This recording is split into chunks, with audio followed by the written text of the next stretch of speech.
Si podemos ver estas películas es porque alguien las guardó y las conservó para nosotros.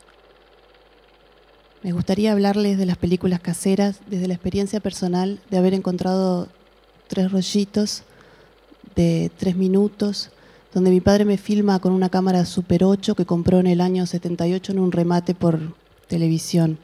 Esa que ven ahí y que va a correr ahora soy yo. Quiero llamarles la atención sobre este tipo de cine, las estrategias a seguir para que no desaparezca y las posibilidades expresivas que aún no conserva. Recuperar una película no es solo hacerla visible y asegurar que siga siendo visible para el futuro. Es también recuperar el espacio de producción y consumo de esas imágenes. La experiencia cinematográfica doméstica nace de la intención de querer capturar un momento efímero y completa su intención en la exhibición compartida en el ámbito privado. Curiosamente, estas películas pensadas para un círculo más íntimo se vuelven interesantes a ojos de extraños. Reconocemos en ellas historias que podrían haber sido propias, y ahí construimos, inventamos y completamos el sentido allí donde no todo es mostrado.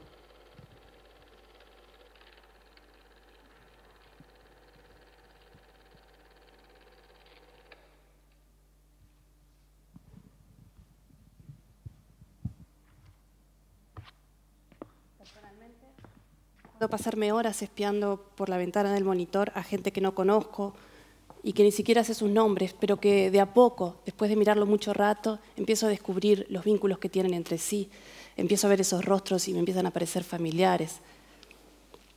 Y lo que no sé o no se escucha, porque la mayoría de este tipo de películas es muda, me lo invento. Es verdad que solo registran momentos felices de la vida, cumpleaños, casamientos, vacaciones, y que no todo en la vida es así. Pero si miramos con atención, nos damos cuenta que también hay cosas que nos dicen sobre el entorno, la ciudad, la vestimenta, las relaciones entre filmador y filmado, el uso del tiempo libre, de los espacios públicos. Todo eso a través de, por ejemplo, la imagen de un niño soplando las velitas en la torta el día de su cumpleaños. Pero ¿qué hay de la propia experiencia?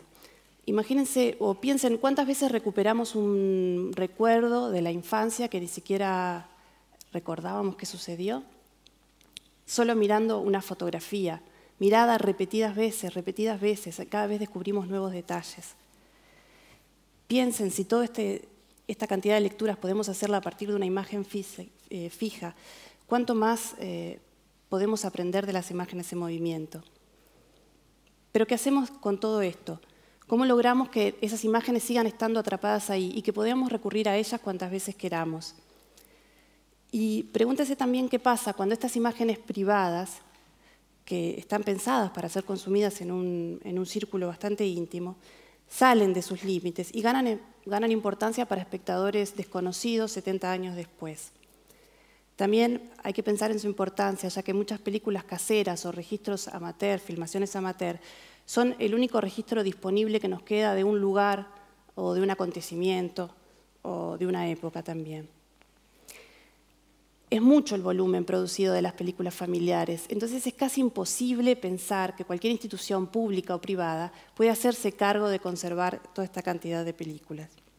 Por eso les propongo en estos minutos repasar los cuidados básicos y las medidas concretas que podemos adoptar cada uno de nosotros para cuidar nuestras propias películas. Así que les propongo que vayan desempolvando esas latas viejas de película o los rollitos humedecidos de Super 8 para dedicarse a una tarde de emoción, de alegría, de descubrimiento.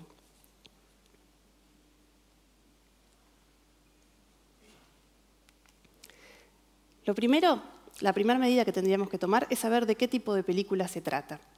En las películas familiares, en los formatos más pequeños, los más usados fueron el 8, el Super 8, el 9,5 milímetros y el 16. Identificar de qué tipo de material se trata, mudo, sonoro, color, blanco y negro, nos va a ayudar a asignarles una característica específica a esa película, a saber qué edad tienen y poder almacenarlas así clasificadamente. Conviene guardar todas las de su tipo en un mismo espacio, en un mismo sitio, para asegurarles unas condiciones de conservación iguales a todas las de su grupo. Las películas prefieren un lugar seco y a oscuras. La materia prima de estas películas es la luz, y a pesar de haber sido tratadas para que los elementos sensibles donde se conforma la imagen y los residuos químicos no sigan actuando, ellos obstinadamente seguirán actuando. Así que si reducimos la exposición a la luz, haremos que ésta no actúe aún más todavía y no degrade más rápido, por ejemplo, el color o los contrastes originales. Las películas prefieren los espacios secos. La humedad afecta considerablemente la estructura del soporte plástico con el que están hechas y así pierden la elasticidad necesaria para ser cargadas en el proyector. Tienden como a doblarse por los bordes, a barquillarse. Los cambios bruscos de temperatura y humedad hacen que el soporte se expanda y se contraiga varias veces, alterando la natural distancia entre las perforaciones y complicando así el pasaje por el proyector, por el tambor dentado, que es el mecanismo de arrastre que utiliza el proyector. No es necesario, aunque hay que considerar el ambiente seco, no es necesario que se compre un deshumidificador. No voy a sugerir que los tengan prendidos 24 horas durante todos los días del año, durante muchos años. Por eso existen en el mercado productos como el silicagel, por ejemplo, esos que vienen en los envases de productos nuevos, electrónicos, esas bolsitas. Y si no, también podemos utilizar arroz seco, guardado en bolsitas de tela. Hay que tener la precaución de sacarlos cada tanto y hornearlos. El arroz se llevará toda la humedad que está en el aire, que de lo contrario irá a pasar a la película. Muchas, en importante estado de descomposición, empiezan a emitir vapores que son propios del material y de los procesos a los cuales fueron sometidas las películas. Desarrollan así una enfermedad que se llama síndrome de vinagre, que es el resultado de la liberación de unos vapores de ácido. Estos vapores son altamente contaminantes y contagian rápidamente a otras películas. Por eso es necesario aislar esa película que identifican con ese olor. Esa película no va a sufrir, pero va a asegurarse que no se contagien el resto. El síndrome de vinagre es uno de los problemas más estudiados en el área de la conservación y todavía es irreversible, así que no nos queda otra que aislarlo. Poner la película en el proyector es quizás el riesgo más importante al que podamos someterla. Pero yo los vengo a convencer acá de que hay que sacar esas películas del olvido, que hay que mirarlas muchas veces, que hay que compartirlas.